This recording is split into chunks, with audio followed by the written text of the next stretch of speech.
नमस्कार, घटना चक्र में आपका स्वागत है। तमाम खास मेहमान हमारे साथ बने हुए हैं। सबसे पहले नजर एजेंडे पर। जाकिर नाइक के विवादित बयानों पर बढ़ा विवाद। गृह मंत्री बोले हो रही है जांच, विपक्ष का पलटवार। अब तक क्या कर रही थी सरकार? नाइक की सफाई, आतंकी हो सकते हैं फैन लेकिन नहीं थे प्रभावित। और आम आदमी पार्टी के एक और विधायक पर लगा महिला से बदसलूकी का इल्जाम। महिला ने कहा पानी मांगने पर देवली विधायक प्रकाश जारवाल ने दिया धक्का। दो खास मुद्दे हैं। तमाम खास मेहमान हमारे साथ जुड़ गए हैं और आज जाकिर नाइक पे जो हमने कल चर्चा की थी उसी को आगे बढ़ाएंगे। आज गृह मंत्री की तरफ से भी काफी सख्त टिप्पणी आई है इस मामले को लेकर के। क्या कुछ उन्होंने कहा है, पहले वो बयान को सुन लेते हैं। जाकिर नाइक की स्पीचेस का हम लोगों ने कॉग्निजेंस लिया है और इस संबंध में आवश्यक निर्देश जारी किए गए हैं। उनकी स्पीचेज और उनकी जो सीडीज हैं उनकी स्पीचेज को प्रॉपर्ली एग्जामिन किया जा रहा है। जो जस्टिफाइड होगा वह किया जाएगा। और इतना मैं आश्वस्त करना चाहता हूं कि जहां तक भारत सरकार का प्रश्न है, टेररिज्म से किसी भी सूरत में हम लोग कॉम्प्रोमाइज नहीं करेंगे। कांग्रेस क्या कुछ कह रही है इस पूरे मामले पर, वो भी सुन लीजिए। There is no place in our society or India's polity or in the entire humanity for hate mongers, for people pursuing the agenda of division, for extremist thoughts or actions. Congress party has always fought these forces, and we sacrificed father of the nation Mahatma Gandhi, as also two prime ministers Indira ji and Rajiv ji, at the hands of forces of extremism and those who wanted to divide our polity.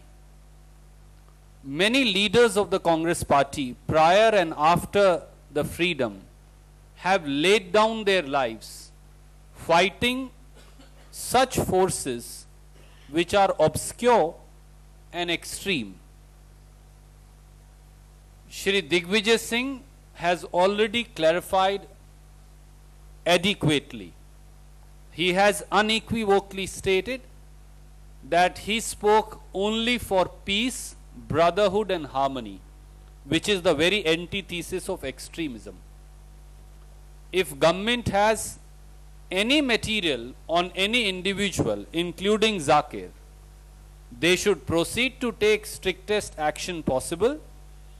Nobody should be permitted to take law into their own hands, individual or organization, and strict action should be taken for anybody propagating or promoting either extremist action or thought processes. चलिए, तमाम खास मेहमान हमारे साथ बने हुए हैं। आनंद रावत जी हमारे साथ मौजूद हैं, नेता कांग्रेस पार्टी के। हमारे साथ डॉक्टर एस के दत्ता हैं, राजनीतिक विश्लेषक। हमारे साथ पुष्पेंद्र कुशेश जी मौजूद हैं, वरिष्ठ पत्रकार। हमारे साथ उपेंद्र प्रसाद जी मौजूद हैं, वरिष्ठ पत्रकार। आप सभी का बहुत बहुत स्वागत है। सबसे पहले पुष्पेंद्र जी आपसे शुरू करना चाहेंगे आज की डिबेट को। अब कम से कम गृह मंत्री की तरफ से स्टेटमेंट आ गया है, इसके अलावा तमाम पहलुओं पर बातचीत की जा रही है, जाँच की जा रही है। कहा जा रहा है कि हाफिज सईद के साथ भी क्या उनके कुछ किस तरह के संबंध रहे हैं, इस एंगल पर भी जांच होगी। लेकिन अभी भी एक सवाल तो बना ही हुआ है जिस पर हम कल चर्चा कर रहे थे कि आखिर में इस तमाम चीज़ों को, या तो ये वीडियो कल के हैं, परसों के हैं, 2 दिन पुराने हैं, इस पर रिएक्ट करने में गवर्नमेंट को इतना समय क्यों लगा? और जो गृहमंत्री की तरफ से टिप्पणी आई है उस पर आपकी टिप्पणी। देखिए, 2 बातें हैं। इस पूरे एपिसोड को देखें तो मुझे कोई राजनाथ सिंह के बयान में कोई नई बात नजर नहीं आती है, क्योंकि राजनाथ सिंह ने वही रटा रटाया टाइप का पुराना बयान दिया है। अब सवाल यह है कि ये 10 साल से हमारे देश में ये टेलीविजन चल रहा है, जिसको भारत सरकार की तरफ से अनुमति नहीं है, जिसको लाइसेंस भी नहीं मिला हुआ। और ताज्जुब की बात नहीं, बल्कि मैं ये कहता हूं ये कैसा देश है और ये किस किस्म की स्थिति और क्या व्यवस्था है इस देश की कि एक आदमी एक टेलीविजन चला रहा है और उस टेलीविजन को देखने वाले लाखों लोग हैं और उसके प्रवचनों में लाखों लोग जाते हैं। कोई छोटा मोटा कहीं कोई छोटा मोटा सा मामला चल रहा होता और इस देश की खुफिया एजेंसियों को नहीं पता चलता, राजनीतिक दलों को नहीं पता चलता और समाज को नहीं पता चलता। मुझे समझ में यह नहीं आ रहा है कि इसमें 3 क्राइम मुझे नजर आते हैं। एक तो क्राइम यह है कि ये चैनल और ये आदमी कैसे बगैर लाइसेंस पिछले 10 साल से ऑपरेट कर रहा था। सरकार सो रही थी, इसकी थी सरकार, उसकी थी, इस बहस में मैं नहीं जाना चाहता। सब जानते हैं कि 847 लाइसेंस चैनलों को डाउनलिंक, अपलिंक और डाउनलिंक की फैसिलिटीज इसके अलावा नहीं है। एक तो वो चल रहा था। दूसरा यह है कि जब यूनाइटेड नेशन में, ग्रेट ब्रिटेन के अंदर, कनाडा के अंदर जब इसके प्रवचनों पे बैन लगाया गया तो भारत की खुफिया एजेंसी को यह नहीं समझ में आ रहा था कि जब वहां बैन है तो हम यहां क्यों नहीं, इस बारे में हमारा विचार क्या है, क्या खुफिया जो हमारी जो संस्थाएं हैं उनकी क्या रिपोर्ट थी। और तीसरी बात यह है कि अभी भी इसको डाइल्यूट करने की कोशिश की जा रही है। जैसे अभी आपने एक कहा कि हम ये भी सरकार पता लगाने की कोशिश कर रही है कि हाफिज सईद से क्या संबंध। हाफिज सईद से संबंध होना या ना होना अलग बात है। सवाल यह है कि उसके प्रवचनों के अंदर हिंदू देवी देवताओं का मखौल उड़ाना, हिंदू देवी देवताओं की परंपराओं को जिस तरीके की चीजें उनका मखौल उड़ाना, प्रसाद को हराम बताना, गणेश जी का मजाक उड़ाना और पूरे अपनी कौम के बारे में यह कहना कि अगर उसामा बिन लादेन एक आतंकवादी था तो उससे बड़ा आतंकवादी अमेरिका था, तो लिहाजा उसको मारने के लिए हर मुसलमान को आतंकवादी बनना चाहिए। तो उसके सारे प्रवचनों में दूसरे धर्मों की बेइज्जती करना, उनको नीचा दिखाना, उनके बारे में उल्टा सीधा बोलना और इस्लाम के मानने वालों को इस तरीके से प्रेरित करना कि इस पूरी दुनिया में इस्लाम के मानने वाले लोग जो हैं दूसरे को मार सकते हैं, दूसरे को मारना जायज है। तो मैं ये कह रहा हूं कि सरकार उसके किससे लिंक है नहीं है, ये डाइल्यूशन की बात है। सिर्फ इस बात पे कि उसकी भाषणों से इस देश में दंगा, उसके भाषणों से आतंकवाद को बढ़ावा, उसकी बातों से इस देश के अंदर वैमनस्य फैलता है, सिर्फ इतना ही काफी है। उसके लिए कोई बहुत जांच की जरूरत नहीं है। और यह कहा जा रहा है कि हम जांच करेंगे, तो पिछले 10 साल में हजारों लाखों उसने भाषण दिए, उनकी कितनी सारी सीडियों की जांच आप करेंगे। और जांच करने के बाद हमने देखा जेएनयू में क्या हुआ, जांच करने के बाद हमने देखा जम्मू कश्मीर में क्या हुआ। तो यह जांच का सिलसिला खत्म नहीं होता है और जो असली आदमी होता है वो इस राजनीतिक माहौल में निकल जाता है। दत्ता साहब, तीन बातें हैं। दत्ता साहब एक महत्वपूर्ण बात है कि जांच किस चीज की होगी, क्योंकि ऐसा नहीं है कि ये पता लगाना हो कि ये वीडियो सही है या गलत है, या आपको लगता है ये सरकारी प्रक्रिया का हिस्सा है? अगर सरकारी प्रक्रिया का हिस्सा भी है तो भी आपको लगता है इस तरह के गंभीर मामलों में उसको उस तरीके से फॉलो नहीं किया जाना चाहिए? किस मामले की जांच? क्योंकि एक वीडियो नहीं है, 2 वीडियो नहीं है, हजारों लाखों की संख्या में यूट्यूब पे पड़े हुए हैं, वीडियोस पड़े हुए हैं, 1-2 दिन पुरानी बात नहीं है। 2 गवर्नमेंट रही, चाहे वो यूपीए की गवर्नमेंट रही या फिर अभी एनडीए की गवर्नमेंट है, दोनों ही गवर्नमेंट इस मामले पर इतनी अब तक शांत क्यों रही? क्या लगता है आपको, क्या वजह क्या रही, इसकी कारण क्या रहा? क्या सेंसिटिव इशू लगा उनको कि इसे टच नहीं करना चाहिए? आपके सवालों का 4-5 पहलू हैं और एक एक पहलू का जवाब देने की कोशिश करूंगा। सबसे पहले बात जहां आती है कि जांच होना चाहिए या फिर जांच क्यों। भारत एक प्रजातांत्रिक देश है, डेमोक्रेटिक देश है, तो डेमोक्रेटिक देश में लीगल वे में जांच होना आवश्यक होता है जी। सवाल ये है कि जांच का टाइम लिमिट क्या हो या फिर जांच की ड्यूरेशन क्या हो। जांच की ड्यूरेशन अगर बहुत लंबा खींच जाता है और टाइमलेस हो जाता है तो वो जांच का कोई मतलब नहीं होता है। एक टाइम फ्रेम के माध्यम से और एक टाइम बाउंड वे में अगर इंक्वायरी हो, जांच हो, जो ताकि लीगली कोई इस पे प्रश्न चिन्ह ना उठा सके, तो वो आवश्यक होता है। और भारत सरकार अगर उस दिशा में अगर कदम बढ़ा रही है तो उस कदम का स्वागत होना चाहिए। और पर हाँ, ये जरूर है कि भारत सरकार उस जांच का पुष्टिकरण करे कि कितने दिन में या फिर कितने हफ्ते में जांच हो। ये पहला पहलू है, मेरा मानना है। कई बार एक चीज मैं बीच में रोक रहा हूं आपको, कई बार ऐसा भी होता है कि जांच के नाम पर जो लोगों का गुस्सा है उसे दबाने की भी, जैसे जेएनयू वाले मामले में हुआ, जांच हो रही है, वो अब तक मामला सामने नहीं आया कौन कल्प्रिट था, वाकई में किन लोगों ने नारे लगाए, वो मामला कैसे खत्म हो गया। लोगों को भी जब मीडिया में चीजें आने बंद हो जाती हैं, लोग भी अपने आप शांत हो गए, वो मामला डाइल्यूट हो गया। तो कहीं इस मामले को डाइल्यूट करने के लिए तो जांच और ये प्रक्रिया वो प्रक्रिया की कोशिश तो नहीं की जा रही है? ये भी एक सवाल है। नहीं, मैं नहीं समझता हूँ कि उसको डाइल्यूट करने के लिए ये तमाम हथकंडे अपनाया जा रहा है या फिर ये तमाम प्रक्रिया हो रहा है। एक डेमोक्रेटिक स्ट्रक्चर में, डेमोक्रेटिक सोसाइटी में सरकार अगर अफरा तफरी में चीज़ें करे या फिर अफरा तफरी में बयानबाजी दे सरकार की तरफ से, तो वो कहीं ना कहीं पे वायलेंट रिएक्शन समाज में और अस्थिरता समाज में फैला सकता है। तो इसलिए सारी चीज़ों का गंभीरतापूर्ण ध्यान देखने की आवश्यकता होती है। दूसरी बात यहाँ पे ये है कि जितने सारे जाकिर नायक ने तमाम जितने सारे भाषण दिया है और जिस हिसाब से एक कम्युनलाइज करने की कोशिश की है चीज़ों को, वो सारी चीज़ें सार्वजनिक हैं, सब चीज़ें यूट्यूब पे हैं। तो इसलिए मैं नहीं समझता हूँ कि भारत सरकार को किसी तरह की दिक्कत होगी जांच करने में, क्योंकि जांच जो होता है वो एविडेंस के आधार पे बेस्ड होता है एंड जज इंक्वायरी इज ऑलवेज एविडेंशियल। तो एविडेंस के हिसाब से प्राइमा फेशी एविडेंस ये तमाम चीज़ें हैं और इसलिए मुझे नहीं लगता है कि टाइम फ्रेम में उतना लंबा समय लगना चाहिए जांच होने में।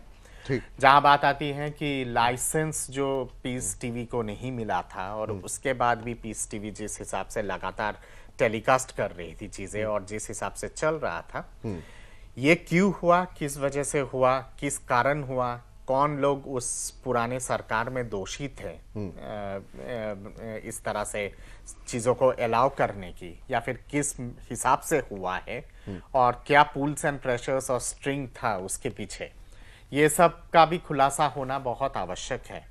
और मैं समझता हूं कि मुख्य विपक्षी पार्टी का कहीं ना कहीं पे रिस्पॉन्सिबिलिटी बनती है इन सब चीजों का खुलासा करे, क्योंकि उस दौरान मुख्य विपक्षी पार्टी का ही सरकार था और कहीं ना कहीं पे अकाउंटेबिलिटी होती है।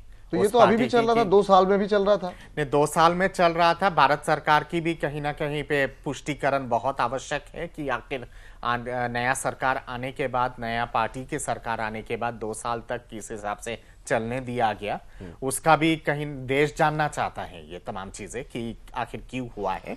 जैसा मैं समझता हूं कि भाजपा को भी कई सारे जगहों पे पुष्टिकरण देने की जरूरत है कि 2 साल तक किस हिसाब से अलाउ किया गया है, पर उससे भी ज्यादा पुष्टिकरण कांग्रेस पार्टी को देने की आवश्यकता है। दिग्विजय जी ने जो कुछ कहा, एक और चीज ऐड करूंगा यहाँ पे।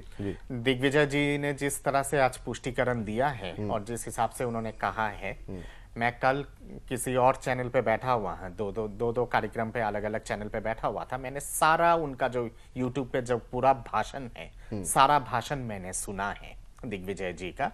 उस समय जिस हिसाब से पीठ थपथापा के जाकिर नायक का वाह कर रहे थे और कहीं ना कहीं पे उनको मसीहा के हिसाब से ग्लोरिफिकेशन कर रहे थे, उस भाषण में और आज का जो पुष्टिकरण है या फिर उस 2 दिन पहले का जो पुष्टिकरण है, उस पे जमीन आसमान का फर्क है। और मैं मानता हूं कि कोई भी पॉलिटिकल लीडर किसी भी पार्टी के क्यों ना हो, चाहे वो भाजपा के हो, कांग्रेस के हो, सपा के हो, किसी भी पार्टी की क्यों ना हो, वो लोग अगर इस तरह की चीजों पे अगर इस हिसाब से बिना सोचे समझे अगर ऐसा सार्वजनिक रूप से अगर चीजें कहें पब्लिक प्लेटफॉर्म पे और उसके बाद अगर यू टर्न लेते हैं, तो उसकी भी जांच होनी चाहिए। ठीक है, तो इसलिए बहुत सारे एंगल है जिन सब चीजों पे जांच होने की आवश्यकता है।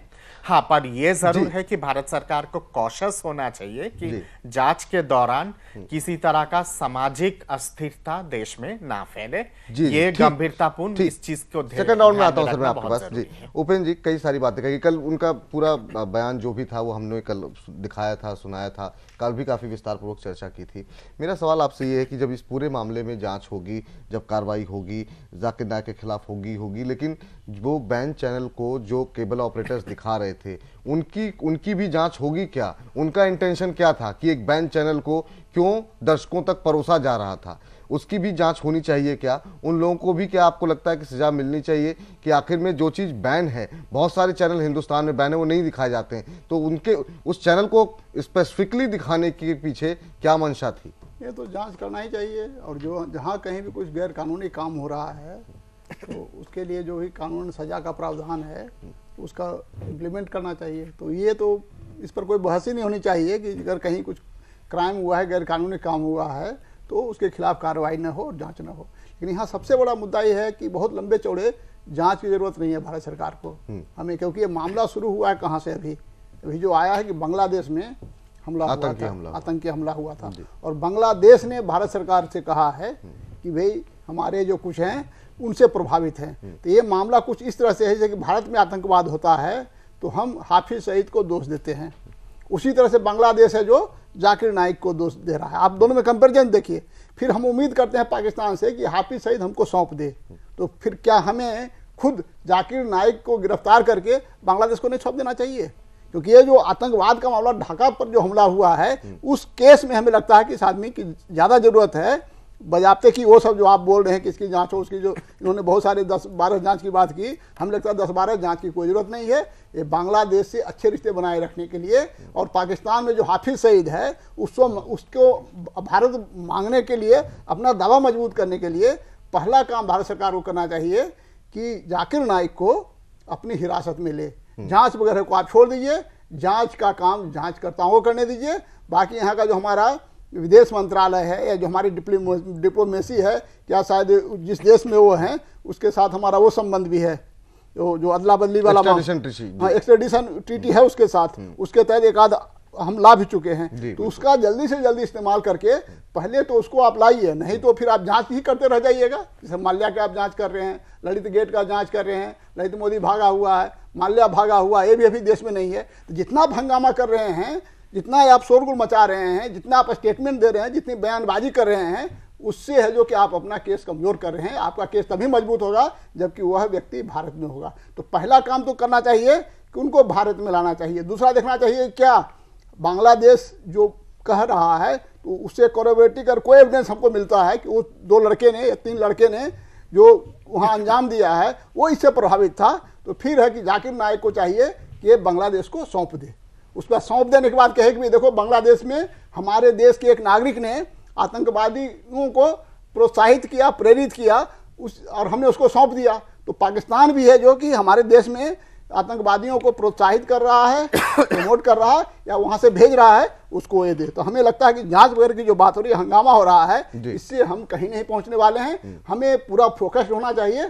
ढाका पर जो आतंकवादी हमला हुआ है वो उस पर हमें फोकस्ड होना चाहिए, बांग्लादेश की उस मांग पर। और बांग्लादेश को संतुष्ट करने के लिए हमें जाकिर नाइक को अपने यहाँ ला करके यथाशीघ्र जितनी जल्दी हो बांग्लादेश को सौंप देना चाहिए। बाकी आगे बहुत सारा जांच करने का काम बांग्लादेश पर छोड़ देना चाहिए, और इधर जो गैर कानूनी काम हुआ उसका जांच हम करते हैं। बाकी जो एक्सपर्ट है उनसे भी पूछेंगे आपकी बात से कितने सहमत है। लेकिन रावत साहब, आपसे मैं जानना चाहूंगा, कल जो है जिस तरीके से बातचीत हुई, मुझे लगा कि शायद अब दिग्विजय सिंह जी अब शांत रहेंगे कुछ दिन, लेकिन आज फिर उन्होंने कई सारे मुद्दे उठा दिए। उन्होंने प्रज्ञा ठाकुर का मुद्दा उठा दिया कि नरेंद्र मोदी, राजनाथ जी उनसे मिलने गए थे। उन्होंने फिर दूसरा मुद्दा उठाया कि श्री रविशंकर जो है वो भी जाकिर नाइक के साथ मिलने गए थे। आप तमाम चीज़ों को, क्या इस पूरे मुद्दे को डाइल्यूट करने की कोशिश कर रही है कांग्रेस पार्टी, दिग्विजय सिंह खासतौर से? वो कहते नहीं इतना वो आतंकी नहीं है, ये सर्टिफिकेट दिग्विजय सिंह कैसे दे सकते हैं? ये जो तमाम बातें हो रही हैं, आपको लगता है कि एक गंभीर विषय पर राजनीति करके इस पूरे मामले को हल्का करने की कोशिश हो रही है? मैं एक बात कहूंगा कि इसमें दिग्विजय सिंह का नाम जिन लोगों ने भी अभी घसीटा है वे मामले को डाइल्यूट करना चाह रहे हैं, क्योंकि दिग्विजय सिंह इसमें इशू ही नहीं होना चाहिए। ये बहुत ब्रॉडर इशू है, उसको आप छोटे एक पेट्टी पॉलिटिक्स को बनाने की जो कोशिश की जा रही है वो है जो मेन इशू के साथ ये कर रहे हैं, नाइंसाफी कर रहे हैं। सर्वप्रथम तो मैं अपना वक्तव्य शुरू करने से पहले जैन टीवी को साधुवाद देना चाहता हूं, जो कल इन्होंने बहस छेड़ी थी, और उस बहस के दौरान में पुष्पेन जी भी बहुत आवेश में आकर के, क्योंकि नरेंद्र मोदी जी और केंद्र की सरकार की जो निष्क्रियता रही इन 2 वर्षों में, और वर्तमान स्थिति में भी जो अकर्मण्यता इनके गृह मंत्रालय की दिख रही थी, तो आज कम से कम, क्योंकि कल की इतनी गर्मा गर्म बहस के बाद आज इनका गृह मंत्रालय जागा, आज राजनाथ सिंह जी का वक्तव्य आया, तो उसके लिए मैं जैन टीवी को साधुवाद देता हूँ कि आप लोगों ने वो पहल की थी। धन्यवाद। दूसरा जो सबसे महत्वपूर्ण पहलू है यहाँ पर, कि अब कम से कम गृह मंत्रालय जागा तो है, क्योंकि कल तक तो जो है स्थिति ऐसी थी कि किरण रिजिजू जो इनके गृह राज्य मंत्री हैं वो ये कहते थे कि हमारे पास कुछ भी तथ्य नहीं है और किसी व्यक्ति पे कार्रवाई नहीं हो सकती, संगठन पे कार्रवाई होगी, लेकिन उस पर भी हम जांच करेंगे, तथ्य देखेंगे।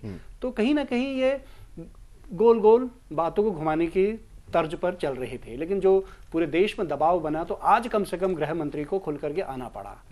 जिस तरीके से जांच पे बात हो रही थी, और हमारे पैनलिस्ट राजनीतिक विश्लेषक के तौर पर यहाँ पर बैठे हैं, और वो बात को कह रहे थे कि नहीं जांच होगी लेकिन उसको डाइल्यूट नहीं की जाएगी। ऐसा लग रहा था शायद वो सरकार के प्रवक्ता के तौर पर या भारतीय जनता पार्टी के प्रवक्ता के तौर पर इस बात की जिम्मेदारी ले रहे हैं कि जांच डाइल्यूट नहीं होगी, क्योंकि हम लोगों ने देखा कि जो जेएनयू का जो प्रकरण था उसकी भी अभी जांच ही चल रही है, वो भी जांच किसी निष्कर्ष पे अभी तक नहीं पहुंची है। तो ये वाला मामला भी ये कहीं जांच के दायरे में ही कहीं गोल गोल फंस करके ना रह जाए। अगर पूरा देश का दबाव नहीं बनता तो गृह मंत्रालय या गृह मंत्री राजनाथ सिंह जी शायद आज भी ना आते खुल करके, क्योंकि ये मसला ठीक है, हम यूपीए सरकार के दौरान में भी था, लेकिन ये 2 साल में भी तो जो है ये मामला गरमाया था और ये सरकार अपनी जिम्मेदारी से नहीं भाग आप सकती सब पे थी। बोल रहे हैं, लेकिन दिग्विजय सिंह पे बिल्कुल, मैंने बिल्कुल, सवाल किया, आपने मैं उस उस मुद्दे पे भी आऊंगा। जी। जैसा कि पुष्पेन जी ने भी बात को कहा, मैं बिल्कुल इस बात से इत्तेफाक रखता हूं, क्योंकि देश पहले है, राजनीति बाद में है, और जो सत्ता में जो लोग बैठे हैं, जो जिम्मेदार वाले पद पे बैठे हैं, वो अपनी जिम्मेदारी से बचने के लिए, देश का ध्यान भटकाने के लिए दिग्विजय सिंह जी, श्री रविशंकर जी या दूसरे मुद्दों को वो ना करके सीधे जो प्रमुख मुद्दा है, कांग्रेस पार्टी का भी स्टैंड बहुत क्लियर है इस पे कि अगर उनके खिलाफ कुछ मुद्दा है तो उस पर कार्रवाई करें, और पूरा देश एकजुट है और इस पे कहीं पर भी कोई इफ एंड बट की स्थिति नहीं होनी चाहिए। तो जब ये स्थिति कांग्रेस पार्टी ने क्लियर कर दी है तो मुझे लगता है कि फिर अब भारतीय जनता पार्टी जो सत्ता में है उनको कम से कम तो अपनी जिम्मेदारी से बचने के लिए देश का ध्यान ना बोले, भटकाने के अभी लिए इस तरह से ना बातें करें, नहीं इतने करनी सारे चाहिए। ट्वीट, थोड़ी देर शांत रहें। देखिए निसंदेह मैंने आपसे कहा ना कि दिग्विजय सिंह जी का भी अगर आप उस दिन का जो वक्तव्य था वो सुने, 2012 का जो टेलीविजन के माध्यम से जो देश के सामने आ रहा है, उसमें वो देश की अखंडता, संप्रभुता और सामाजिक सौहार्द पे ही तो बात कर रहे हैं। वो उन्होंने कहीं पर भी ये बात नहीं कही कि जो ये जाकिर साहब कर रहे हैं या कह रहे हैं वो बिल्कुल सही है। उन्होंने अपनी बात रखी। उन्होंने कहा बहुत अच्छा काम कर रहे हैं। हाँ, तो निसंदेह शांति का वो दुनिया भर में शांति फैला रहे हैं और दो दो समुदायों के बीच में जो है पुल का काम करना चाहिए। अल्पसंख्यक समुदाय इस देश का बहुत परेशान है, कई बार न्याय व्यवस्था को लेकर के उसके अंदर गुस्सा है। ये तमाम बातें कही थी, कल हमने आपको सुनाया भी था। जो आंकड़े अब उन आंकड़ों पर ज्यादा मैं वही कह रहा हूँ, जो आंकड़े पूरे देश के सामने हैं, आज भी निर्दोष मुस्लिम युवा जेलों में बंद हैं, और वो यूपी के कार्यकाल के दौरान में भी थे, एनडीए के कार्यकाल में भी हैं। अब ऐसे लोग भी तो हैं, तो कहीं ना कहीं हो सकता है कि जो आंकड़े उस समय रहे हो तो उसी के आधार पर दिग्विजय सिंह जी ने बात कही हो कि एक भाई के साथ जो है अगर अन्याय हो रहा है तो बड़े भाई को हाथ ये निर्दोष अगर निर्दोष होने का जो सर्टिफिकेट अभी आपने दिया है, मैं जानना चाहता हूं कि अगर न्यायालय से सजा हो रही है नहीं हो रही है, मेरा सवाल ये है किस आधार पर दिया है? अब वही तो चीज है ना विपुल जी, जो अगर न्यायालय कुछ कह रही है तो उसे माना जाए या ना माना जाए? नहीं, जो संविधान के अनुसार जो कोर्ट कह रही है वो तो ठीक है, लेकिन कई आंकड़े ऐसे भी हैं कि अभी कोई ना चार्जशीट है ना कोई आरोप तय हुआ है, लेकिन उन पे कोई सुनवाई नहीं हो रही, वो जेल के अंदर बंद है।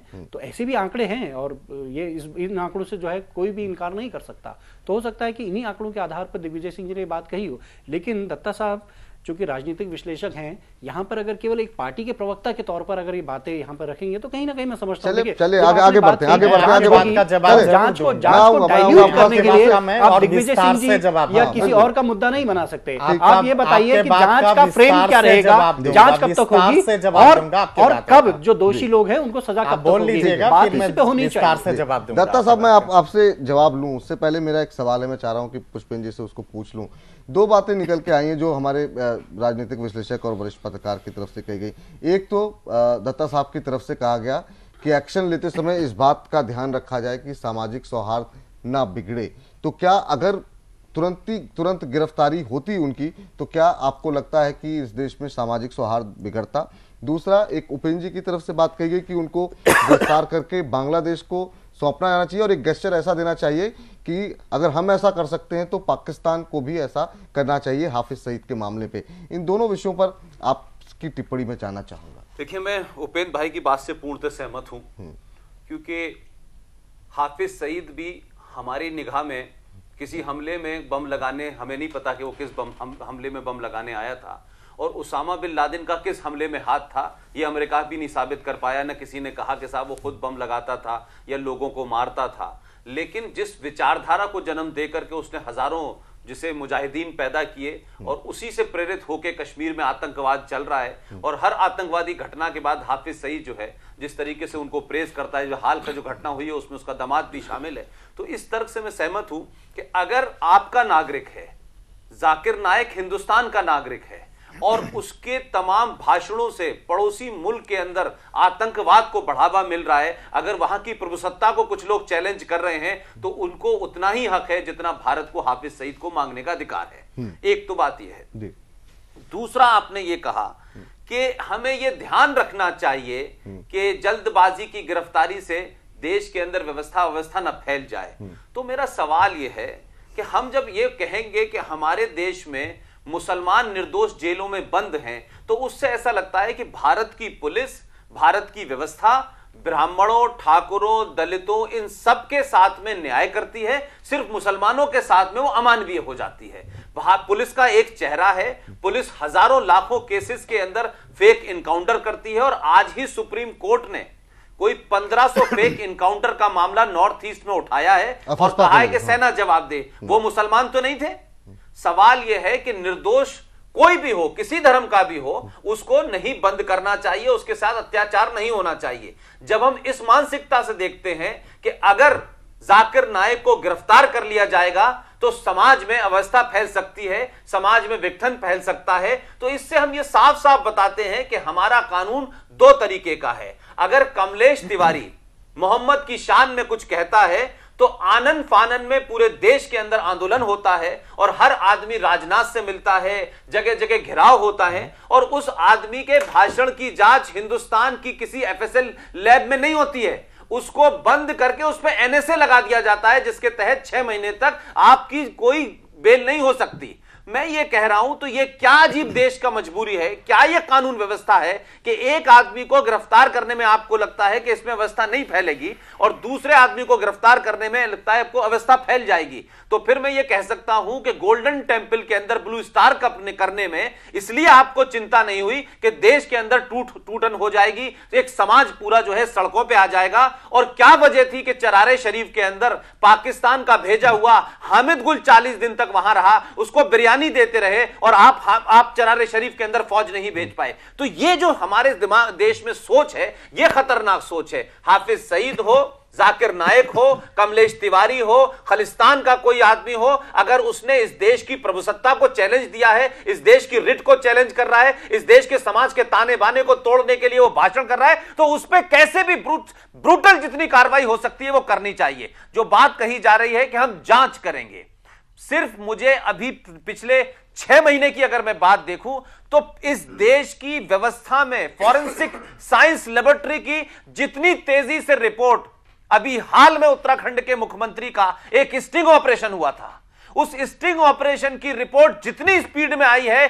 उसकी कोई मिसाल मुझे भारत के अंदर नहीं नजर आती है। और आज हम देखते हैं कि जेएनयू की स्टिंग रिपोर्ट आ रहा है, अभी तक पता ही नहीं चल रहा है कौन लोग बोल रहे थे, आधे कहते हैं टेम्पर किया है, आधे नहीं किए। अब यह सवाल एक सेक्शन में मैंने इंटरनेट पे पढ़ा आज कि जाकिर नाइक के भाषणों को टेम्पर किया गया है, तो अभी इतना स्पेस कर दिया। और जो दूसरी बात अब ये कह रहे हैं उपेंद्र जी, इससे भी मैं सहमत हूं। श्री कब किससे मिले थे, दिग्विजय सिंह के साथ क्या कहा गया था, ये विषय से भटकाने की बात है। आप एक कांग्रेस और एक बीजेपी को बिठा देंगे, दिग्विजय सिंह को कांग्रेस के लोग सपोर्ट करेंगे और इधर बीजेपी के लोग उन पर आरोप लगाएंगे। मुद्दा वो नहीं है, मुद्दा जाकिर है।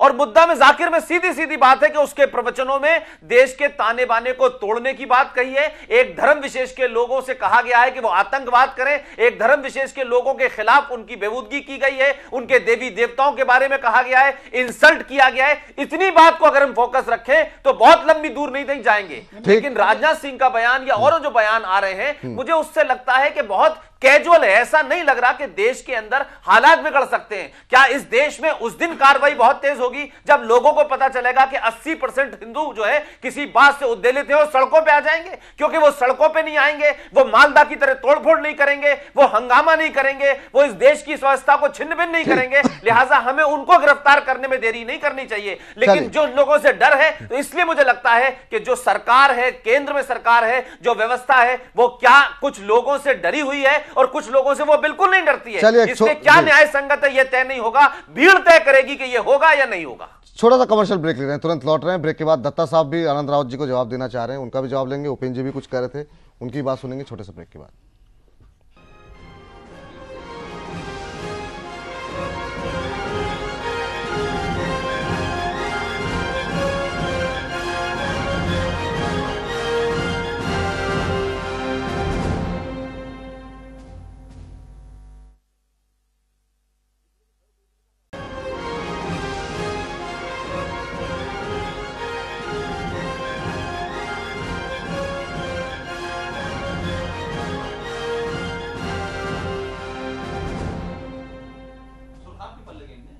ब्रेक के बाद आपका स्वागत है। तमाम खास मेहमान हमारे साथ बने हुए हैं। लगातार हम बातचीत कर रहे हैं जाकिर नाइक को लेकर के। अब जो तमाम खबरें आ रही हैं कि शायद 11 तारीख को वो हिंदुस्तान आएंगे। आज आपको बता दें, अपनी सफाई में उन्होंने एक वीडियो भी जारी किया और उस वीडियो में उन्होंने कहा कि जो आतंकी हो वो हो सकते हैं मेरे फैन हो, लेकिन मैंने किसी को जो है आतंकी बनने के लिए नहीं कहा, मैंने किसी को किसी निर्दोष को मारने के लिए नहीं कहा। वो मेरे भाषणों से कोई व्यक्ति कभी भी किसी निर्दोष को नहीं मार सकता है। ये तमाम बातें आज उन्होंने अपनी सफाई में जो है वीडियो के जरिए जो है अपलोड की है तमाम अपने प्रशंसकों के लिए, जो लोग उनकी बातों को सुनते हैं। अब दत्ता साहब, ब्रेक के पहले जो चर्चा हो रही थी मैं उसी को आगे बढ़ाना चाहूँगा। एक तो आप जवाब देना चाह रहे थे रावत साहब को, तो मैं चाहूँगा संक्षेप में आप जो भी बोलना चाह रहे हो उस पर जवाब दें। और दूसरा, क्या जाकिर नाइक के को लेकर के जो बातचीत हो रही है अभी आपको लगता है कि एक मैसेज देने की जरूरत है दुनिया भर में और खासतौर से हिंदुस्तान में जो लोग फॉलोअर्स हैं, जो लोग इलीगल तरीके से उसकी जानबूझ करके वो चैनल दिखा रहे थे, ये तमाम लोग ऐसे हैं? क्या आपको लगता है कि ये लोग भी एक तरीके से स्लीपर सेल की तरह काम कर रहे हैं क्या? विपुल, आपके इस प्रश्न का जवाब देने से पहले मैं उचित समझता हूं कि इन्होंने जो एक तरह से आरोप लगाए हैं उसका कहीं ना कहीं पे एक डिटेल वे में नहीं, आरोप नहीं, आपने बोला था कि जांच को डाइल्यूट नहीं किया जाएगा करके आपने जिम्मेदारी के साथ ये कहा था, तो फिर हमने अपने जो मंशा थी वो स्पष्ट करने को बोला। थोड़ा सा आप शांत रहिए और थोड़ा सुनिएगा, क्योंकि मैं जानता हूँ एक चीज की सुनने से ज्ञान बढ़ता है। आपको भी मैं सुनता हूँ और आपसे ज्ञान लेता हूँ। तो आप इससे पहले की गलत तथ्य रखे तो हमने आपको अगर रेक्टिफाई कर दिया। थोड़ा सा प्रस्तावना में बहुत लंबा समय चला जाएगा, फिर उपसंहार। जहाँ बात आती है कि सरकार के प्रवक्ता या फिर भाजपा के प्रवक्ता, ये इनका निजी सोच हो सकता है। मैंने सबसे पहले ही कहा था कि जांच जो है वो लिमिटेड टाइम पीरियड पे हो और कम ड्यूरेशन में हो, ताकि डाइल्यूट ना हो मामला और टाइम फ्रेम उसका निर्धारित हो जाए। तो ये अगर टाइम फ्रेम के बारे में अगर मैंने कहा है कि लिमिटेड टाइम फ्रेम हो, तो मुझे नहीं लगता है कि मैं सरकार के प्रवक्ता के हिसाब से ये बात बोल रहा हूं, या फिर सरकार ने एक सेकंड या फिर सरकार ने मेरे कान पे आके, या फिर सरकार ने या फिर गृह मंत्री जी ने मेरे कान पे आके ये बात कहा है कि आप जाके तमाम चैनलों में ये बात कहो। तो ये इनकी मुंगेरी लाल के हसीन सपने हो सकते हैं, मैं इससे इत्तेफाक नहीं रखता हूं। दूसरी बात यहां पे ये आता है कि कोई पार्टी के एक वरिष्ठ मुखिया अगर ओसामा जी, लादेन जी, अफजल गुरु जी, हम लोग इस तरह से जी अगर लगाते हैं जाकिर जी, तो उसकी क्यों जांच नहीं होना चाहिए? बटला एनकाउंटर को अगर कहता है कि ये फर्जी था, बटला एनकाउंटर ये फर्जी था अगर ये कहा जाता है, उसकी जांच क्यों नहीं होनी चाहिए? और उस पे उस पार्टी को स्पष्टीकरण देने की क्यों आवश्यकता है? तो ये भटकाने के संदर्भ में ही लग रहा है। बात अगर जो सच्चाई है, अब ये जी लगाना, सच्चाइयों को अगर आप सामने रखो और उसके चलते आप अगर एक पार्टी के प्रवक्ता का आरोप अगर आपके ऊपर लग जाता है, जो देश हित में जो सच्चाई है उस सच्चाई को देश के सामने अगर रखो, उसके लिए अगर भाजपा का प्रवक्ता का ठप्पा अगर मेरे ऊपर अगर लगता है तो एक बार नहीं 100 बार मैं लगाने के लिए तैयार हूं।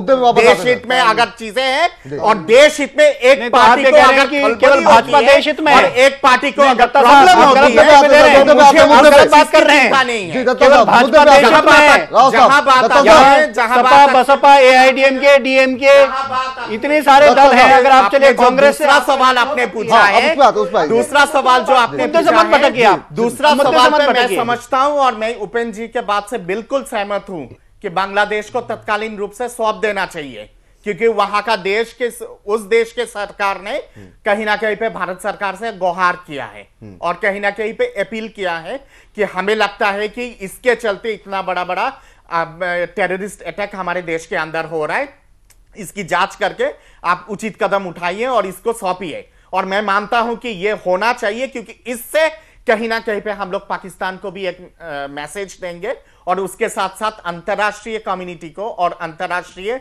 समुदाय को भी कहीं ना कहीं पे एक मैसेज पहुंचाएंगे कि India is a very sensitive country when it comes to the issue of terrorism.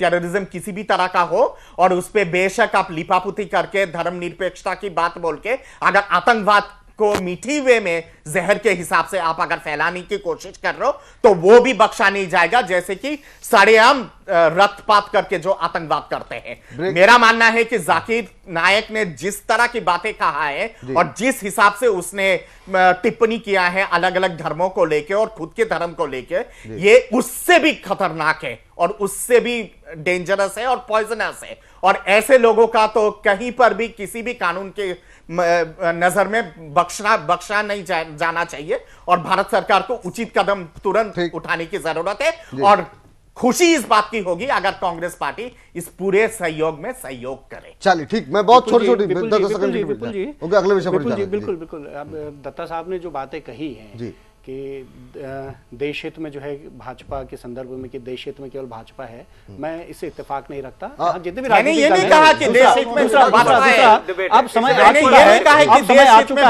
है। ऐसे तो मैंने कहा कि देश हित में अगर बातें कहें और वो अगर आपकी पार्टी को अंधविश्वास है तो वो उसके लिए अगर आपकी पार्टी मेरे ऊपर अगर के लिए आपके ज्ञान के लिए बेहतर होगा आप बहुत चैनल में जाते रहते हैं और स्वीकार करने के लिए तैयार प्लीज प्लीज जी। अब समय आ चुका है कि ऐसे धार्मिक तथाकथित धार्मिक गुरु जो आतंकवाद या अंधविश्वास को बढ़ावा देते हैं, क्योंकि हम लोगों ने विगत कई वर्षों में देखा कि कोई लाल चटनी हरी चटनी बेच करके भी अपनी दुकान चला रहा है, कोई लाला रामदेव टाइप के लोग आतंकवाद और उसको एक ही पैरामीटर पे रखना सही रहेगा। हिंदुस्तान में एक चीज तो बहुत गलत है, जब जागो तभी सवेरा, जब जागो तभी सवेरा। आप हल्का कर रहे हैं इस बहस को। अगर आप लाल चटनी से लोगों के मारे जाने को कंपेयर कर रहे हैं, चीजों को कितना छोटा इसमें छोटा नहीं,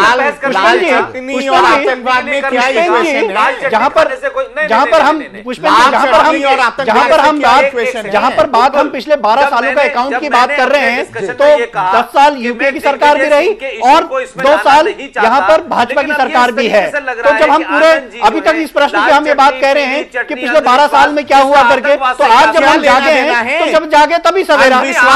कार्रवाई लाल चटनी और हरी प्याज से क्या लेना देना है आतंकवाद के साथ? दिग्विजय सिंह की लाने पे मैंने कहा कि उनको बहस में नहीं लाना चाहिए और बेन जी भी इस बात पे मानते हैं, उस पे एक अलग बहस हो सकती है। लेकिन अब आप लाल चटनी पीली चटनी ला करके आप तो और नीचे चले गए। अब आप आतंकवाद से जोड़ रहे हैं इसको। देखिए पुष्पन जी देखिए, आतंकवाद तो मसला है, आतंकवाद तो मसला है, लोगों के मरने की बात हो रही है, ये तो मसला है। अंधविश्वास के मुद्दे पे एक अलग बहस लेकिन होती है। काफी नाराजगी है समाज के लिए खराब है। आपके पार्टी का आतंकवाद को और इस अंधविश्वास को एक साथ ले आते हैं, ऐसा लगता है कि आप क्योंकि आपके पार्टी ने लेके रखा था जाकिर नायक के ऊपर की चर्चा कर रहे हैं। बांग्लादेश में जो आतंकवादी घटना इसको आप देखिए राष्ट्रीय पार्टी के प्रवक्ता की कि भाई दिग्विजय इशू नहीं है, इशू जाकिर नायक है। अब वो लाल चटनी पे ले गए पीली। इससे मुझे लग रहा है कि मेरे भाई आप पार्टी के प्रवक्ता हैं, आपको पूरी जिम्मेदारी से बात करें। इस देश में आतंकवाद से लोग मर रहे हैं, लाल चटनी खाने से कोई नहीं मर रहा। पुष्पन जी आप तथ्यों को गलत दिशा में ले जा रहे हैं। नेता है पुष्पन जी आप गलत दिशा में ले जा रहे हैं। जब आप बिल्कुल बात करते हैं, आपने शुरू किया ये बात, जब आप स्ट्रिंग की बात करते हैं, आपने शुरू किया है और उदाहरण भी हो रहे हैं उसी संदर्भ में यहाँ पे कुछ बात बोले। आप देश के मसला है, पार्टी को चुप रहा है, निष्पक्ष प्रवक्ता इस विषय के लिए अब समय समाप्त हो गया है। विस्तार पूर्वक आगे भी हम आने वाले दिनों में चर्चा करेंगे। उम्मीद करते हैं जल्द से जल्द सरकार इस मामले पे कार्रवाई करे और हम ये भी उम्मीद करते हैं कल हम जब इस चर्चा में जुड़े तो हो सकता है जैसे आज डेवलपमेंट हुआ है, गृह मंत्री की तरफ से स्टेटमेंट आया, कल तक कुछ और डेवलपमेंट हो। फिलहाल एक छोटा सा ब्रेक ले रहे हैं, ब्रेक के बाद आज का दूसरा मुद्दा।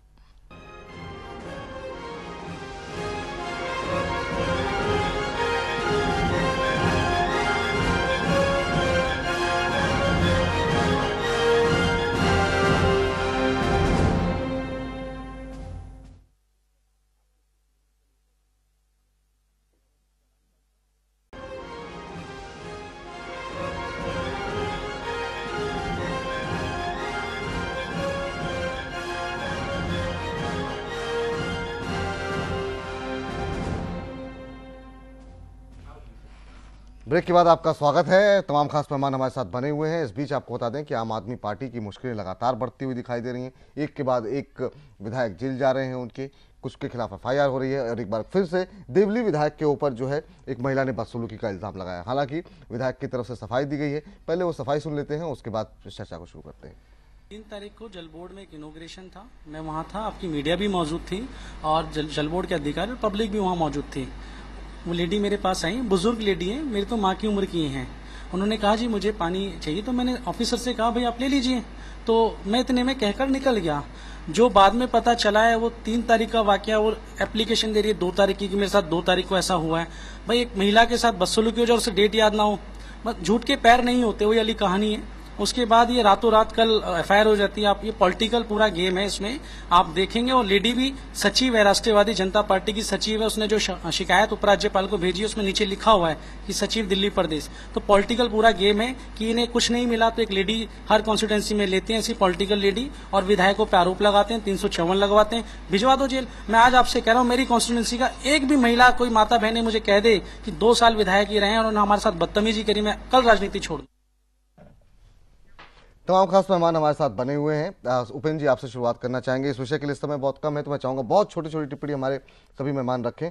आप कैसे देख रहे हैं, एक के बाद एक तमाम विधायक अंदर भी जा रहे हैं। जो राजेंद्र प्रसाद थे उनके खिलाफ केजरीवाल डट के खड़े रहे, लेकिन जैसे जब उनकी गिरफ्तारी हो गई तो उसके बाद से उनको हटा भी दिया गया। अब जो एविडेंस सामने आ रहे हैं कि जो टेस्ट सामने आए हैं उसमें कहा जा रहा नहीं आवाज़ उनकी ही थी।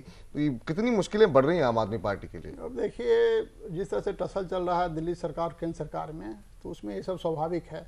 लेकिन जिस तरह से विधायकों के खिलाफ मुकदमे हो रहे हैं, इससे हमें लगता है कि आम आदमी पार्टी के प्रति लोगों की सहानुभूति बढ़ेगी। क्योंकि इस तरह के मुकदमे पहले भी हुए हैं, फर्जी मुकदमे करवाए गए हैं। महिलाओं का इस्तेमाल किया जाता है, दलितों का इस्तेमाल किया जाता है दलित का मुकदमा करवाने के लिए। एक बार खुद मेरे पास एक आए थे SDOP कि उनका SP है जो एक दलित कांस्टेबल से उनको मुकदमा करवाना चाहता था।